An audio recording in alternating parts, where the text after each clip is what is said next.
So here are two very critical tips for the first-time buyers in 2024, especially right now with the low affordability, high interest rate, prices going up. If you want to get into buying a home this year, these two tips might actually get you better chance of getting your first home. The first tip that I'm going to give you is to lower the expectation. The second tip is be creative.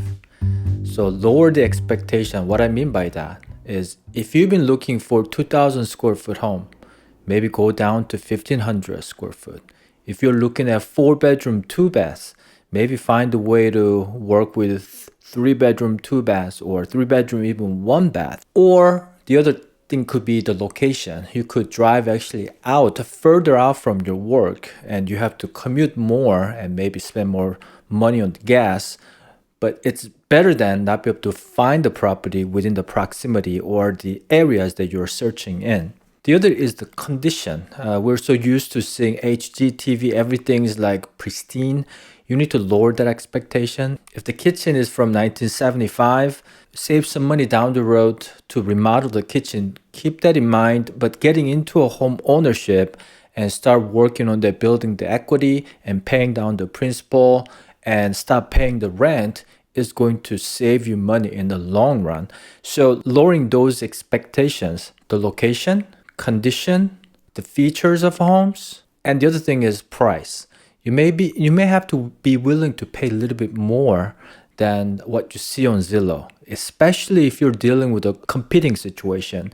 If there are 5 offers on the table, you may actually have to pay way more than what you want to pay for.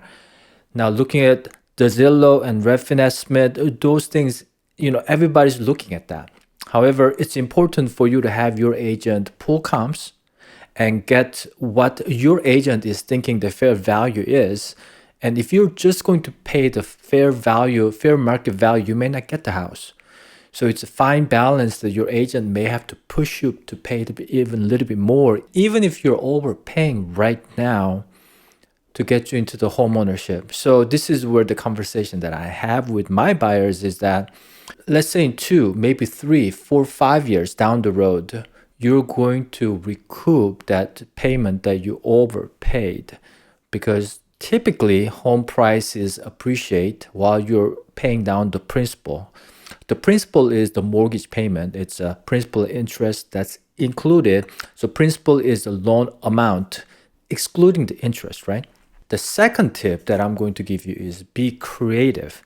What I mean by that is if you see a duplex with a 2-bedroom, 1 bath, and then 2-bedroom, 1 bath, you get 2 units. If you've been just looking at single family home, maybe it's time to look at some duplexes, maybe triplexes. The living situation is going to be very different. Like single family home, yes, it's nice and you're alone, but if you share just one wall, that becomes a duplex. You may have to bring down from like 3-bedroom, 2 baths expectation to maybe 2-bedroom, 1 bath. I know it's going to be tight, but it's going to set you apart in the long run significantly because you're going to get into the homeownership much sooner, have your tenant pay close to half of your mortgage payment. So that's going to really set you apart. The second way to be creative is maybe team up with your friend.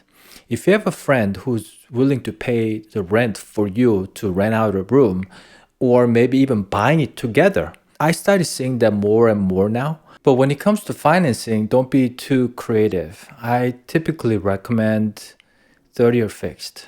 Variable mortgage rate has a pros and cons, and I just like the safety side of 30-year fixed rate, because what's great is that the bank cannot change your rate once you lock in the 30-year. And one of my financial advisor friends says that 30-year fixed rate mortgage is one of the greatest financial tools that you can use to save money. Now, the other things that you have to kind of watch out for are the 2 things. The properties with the high property taxes and high HOA fees. Those are kind of hidden costs in some sense that people don't think about it. People normally think about the condition of the property, the price of the property, the monthly payment. That's how first-time buyers buy.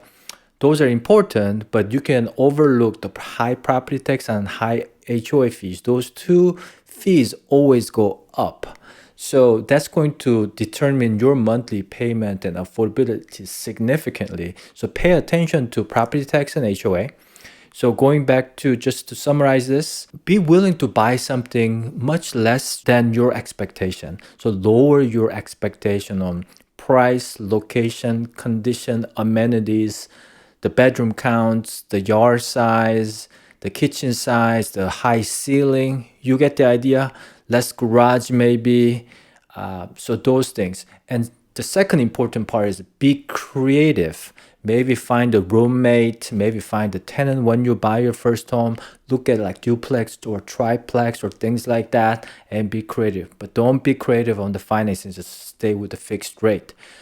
So hopefully that will give you some ideas and raise your chance of getting your first home in 2024. I know you have bad luck when it comes to generation home buying timing. Certain generations have a good timing, certain generations have bad timing. Keep that in mind. Try to get into homeownership as soon as you can, if you can afford. So hopefully these tips can get you into the homeownership much sooner than later. Timing is really important. The compound effect, the leveraging the time is what you have as a young first-time homebuyers. Thanks so much for watching. If you like this video, please follow for more and hit the like button. And I'll see you next time. Have a great day and thanks for your support.